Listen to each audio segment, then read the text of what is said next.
unexplained phenomenon is a staple in human culture. Strange goings-on, paranormal in nature, are prominent in our lives in one form or another. You may not think about them all that often, but there's always a piece in the news or a crazy story from a friend or passerby that makes you recall such strangeness. No matter how many times you forget about the subject, there will always be a moment that drags the notion back to the surface of your memory. For several years, I had forgotten all about the monster living in my mom's pantry. I had forgotten all about it, that is, until now. I was 10 years old when I first became aware of the monster's presence. It was a normal evening at home. My mother and I awaited my father's arrival, and I helped her out with dinner preparations. I look back on these memories fondly. I loved cooking with my mom and was overjoyed whenever my father came home from work. I had what some would consider a picture-perfect childhood, save for one peculiarity. The thing that resided in the pantry would audibly reveal itself that very night. While cutting up vegetables for my mom's famous beef barley soup, I heard a scratching at the pantry door. Startled, I jumped, nearly cutting off one of my fingers in the process. My mom looked over at the pantry, then to me with a concerned smile. I looked to her for answers, utterly baffled by the noise. There it goes again, scratching at the pantry door. "What is it, Mom?" I asked. "I'm not too sure, sweetie, but it's been here ever since we moved in. Sometimes it scratches at the door. Other times it will knock food off the pantry shelves. Some nights it doesn't make a sound at all." There was no comfort derived from her explanation. I was still frightened, and my mother noticed this. "It's nothing to be scared of, honey." "Is it something bad?" I asked. "No, of course not." Just then, the scratching recommenced. I jumped a second time. My mother then walked over to the pantry door. "Here, look." She opened it up as the scratching continued. Once the door was completely ajar, the sound ceased. "See, sweetie? There's nothing to be worried about." Despite my mother's comforting words, my 10-year-old heart couldn't help but race with fear. In the coming years, I continued to help her cook, but I never once set foot back in that pantry, convinced that the thing living in there was a monster out to get me. This fear was kept alive by the scratching that would interrupt otherwise happy moments. I ignored it the best I could, but sometimes I would have to leave the kitchen. Eventually, the sound stopped altogether. It's now been many years since then, and both of my parents have passed away. In their wills, I was left everything, including my childhood home. It took me a while to come to terms with their deaths and move back in, but I eventually accepted the situation and embraced the living space where I grew up. It was the little memories sprinkled throughout the house that helped me cope. Sometimes I would walk into the living room and see my dad sitting in his chair, smoking a cigar and watching his favorite sitcom. At other points, I would see my mother in the kitchen, making us dinner. These corporeal fragments of a time long since past kept me going. After a while, the house felt like home again, until one day. I had just arrived home from work when it happened. I sat down on my dad's favorite chair and flipped on the TV to unwind. Something crossed my mind. Minus the tobacco, I had actually become my father. This thought put a bit of a smile on my face as I reclined the chair to relax. Relaxation never came though, as an all too familiar scratching sound emanated from the nearby pantry. My smile quickly vanished. I jumped up and ran to the kitchen to investigate. The scratching continued and increased in volume. I stared at the door, hoping an answer would jump out at me, but also hoping whatever was inside wouldn't do the same. Without many options at my disposal, I was forced to open it. Much to my anticipation, the noise ceased, and I found nothing behind the door but some empty shelves and an old broom. This was the same thing that happened when my mother opened the door many years ago. I was no longer a frightened child, but the sound's return was still unnerving. At least, it was at first.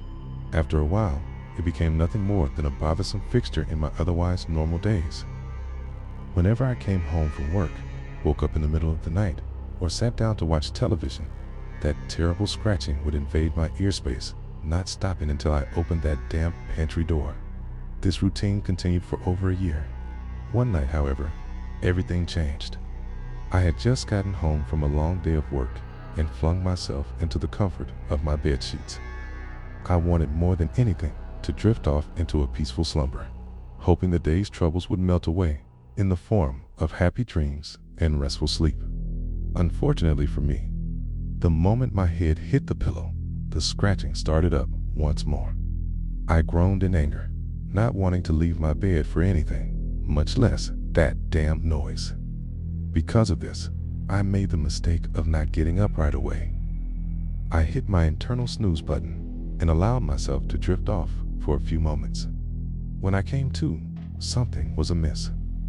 I didn't notice it at first, but the unsettling silence made way for a startling revelation. The scratching had stopped. How strange. It's never stopped on its own before. Perplexed, I jumped out of bed and ventured downstairs to investigate. What I saw upon entering the kitchen alarmed me. The pantry door was wide open. That can't be. It was definitely closed when I got home earlier. Turning the light on only revealed the usual empty shelves. It wasn't until my hand met the wood of the door that I noticed something unusual. Embedded in the hard oak were deep gashes, claw marks that covered the entire bottom half of the door. Those weren't there before. What the hell is going on? My childhood was beginning to catch up with me. Memories of the pantry came bursting through the floodgates. The scratches, the nightmares, the fear. But I wasn't a child this time, and I wasn't going to let a little superstition get the better of me. It was just a raccoon or a large rat, that's all. At least, that's what I told myself. I scoured the house for nearly an hour, ignoring my fast-beating heart the whole time. Whatever escaped from the pantry was nowhere to be found. As I stepped back into the kitchen to close the door and call it a night, something stopped me in my tracks. A shadowy figure raced across my field of vision and into the pantry. Crack! The pantry door shut on its own, shaking the walls around it. A bone-chilling vibration reverberated throughout the entire house in an instant, and was then followed by an eerily dead silence. My heart sank to my bowels. I was officially rattled. Running on pure instinct, I grabbed the heaviest things I could find and piled them in front of the door, including my dad's old chair. Once satisfied with my blockade, I raced upstairs, locked my bedroom door, and jumped underneath the sheets. I was a kid again, scared shitless of the monster living in my mom's pantry. After the fear and adrenaline tapered off, I managed to get a little bit of rest. My late-night adventure had come to an end.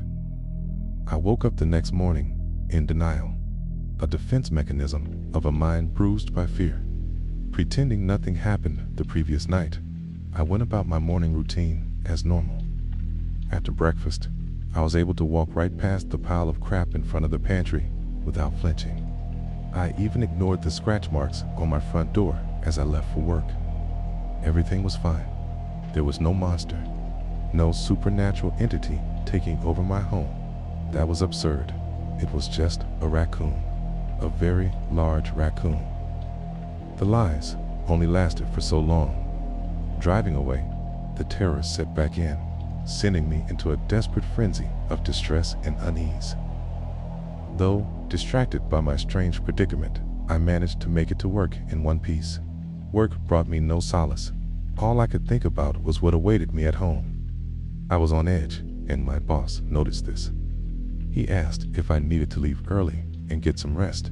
I practically shouted the word no at him, begging him to let me stay. I wanted to be away from that house for as long as I could. Though confused by my unorthodox behavior, my boss obliged. I might have been able to stay at work, but I had to clock out eventually. The day went by far too quickly, and before I knew it, I was back home, sitting in my driveway, dreading the thought of opening the front door. Because of this, I sat in my car for a while, attempting to come up with a plan of action. What do I do? Who can I tell? Where will I stay? The questions swirled around my tired mind until I shut my eyes and took a deep breath to relax. The weariness caught up with me in this moment, causing me to drift off into a stress-induced coma of sorts. I woke up a few hours later to the terrifying sight of scratch marks on my driver's side window. That was the last straw. "That's it," I proclaimed out loud. I wasn't going to let this thing control my life, and I certainly wasn't going to let it drive me out of my own home. This is where I grew up, where I spent my childhood with my mother and father. They were still with me, the recollections scattered throughout the house, reminding me of who they were and the impact they've had on my life. No amount of scratching was going to tear through the memories I had of them. Fed up, I got out of my car, walked up to the house, and swung the front door open. I was greeted with the sound of scratching, but this time it was louder than it had ever been before. As I stormed over to the kitchen, the noise morphed into a thunderous banging at the pantry door, causing the stuff I piled in front of it to move a bit. Whatever was inside really wanted to get out this time. Adrenaline coursed through my veins. My fight or flight response was begging me to run, but it was too late. I had already made up my mind. I was going to face this thing head on and get to the bottom of the mystery. This was my home, after all.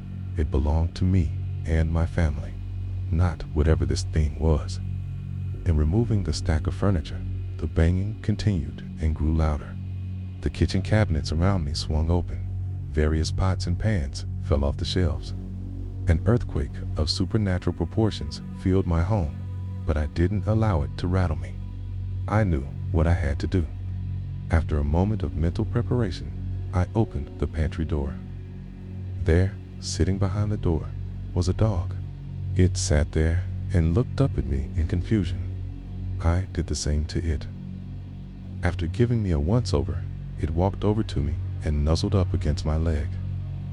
I instinctively reached down and petted as I would any dog, but this wasn't any dog. After a few minutes of getting to know each other, it walked back into the pantry and vanished before my very eyes. It was a ghost. My fear completely dissipated after that day. I now come home to the sound of scratching and smile. I no longer open the pantry door in fear, but instead to let my new friend out. He walks around the house, exploring just like a normal dog would. He even sits down and watches TV with me from time to time. He is a bit shy though, vanishing whenever I have company over. Still, he is a good dog, a very good dog. I assume he belonged to one of the many owners of the house, seeing as it had been built long before my parents moved in. I guess he just couldn't let the place go. Neither could I. A few weeks of bonding later, and I realized that I didn't have anything to call him by. I walked over to the little guy and pet him on the back of his neck. That was his favorite spot. I thought about it for a moment and then came up with the perfect name. I will call you Monster. Thanks for listening, friend. If you enjoyed this story, make sure to like, comment, and subscribe for more chilling tales. Until next time, stay curious and maybe a little bit scared.